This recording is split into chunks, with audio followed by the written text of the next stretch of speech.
Hello again. I followed your advice and cashed out my 401k and bought physical silver. Excellent. Don't you feel much more secure now that you have your savings in real money rather than worthless fiat paper? Yes, I do. But when I told my family about what I did, they told me I was a fool and that silver is in a bubble and is ready to burst. Silver? A bubble? Ho ho ho. Ha ha ha ha ha ha. That's the funniest thing I have heard in my life. Do you know what a bubble is? No. What is a bubble? Well, let me give you a definition garnered from Wikipedia. A bubble is a popular mania based on excessive debt and the greater fool theory, with high volumes at variance with intrinsic values, causing the misallocation of resources and people to spend more because they feel richer. Does silver fit any of these? Actually, silver is a polar opposite of all of these. Let me demonstrate. First, a bubble is a popular mania. Do you know anyone besides yourself among your friends who has purchased silver? No. In fact, all of my friends think I'm crazy. Okay. So I think we have dispatched with the notion that buying silver is a popular mania. Secondly, a bubble is based on excessive debt.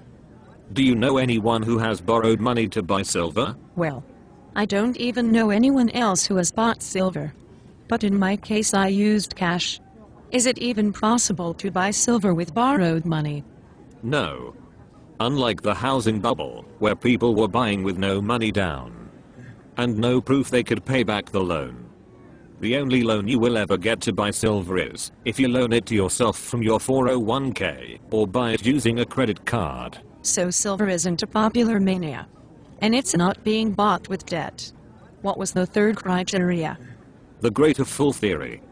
The greater fool theory is the idea that people buy something that they know is overpriced because they expect to sell it to someone else at an even greater price. Do you know anyone who is buying silver for that reason? No. As I said, I don't even know anyone else who is buying it. But I won't sell mine for anything less than $500 per ounce. Excellent.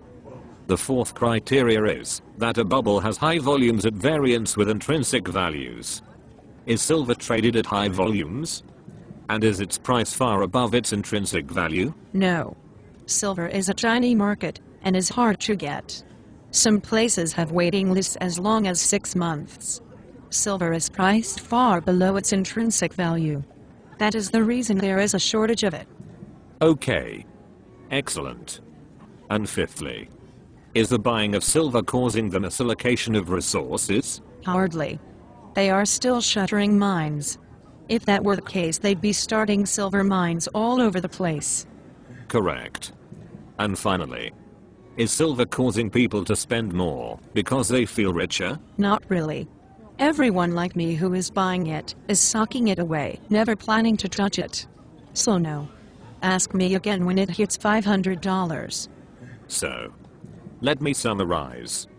Silver buying is not a popular mania. No, quite the opposite. And silver is not being bought with excessive debt. No. And the people who are buying silver are not counting on the greater fool theory. No. And silver is not being purchased at high volumes, at variance with intrinsic values. No, quite the opposite. And silver is not causing the misallocation of resources. No. And silver is not causing people to spend more because they feel richer. No. So, as you see, silver doesn't meet any of the criteria for being a bubble.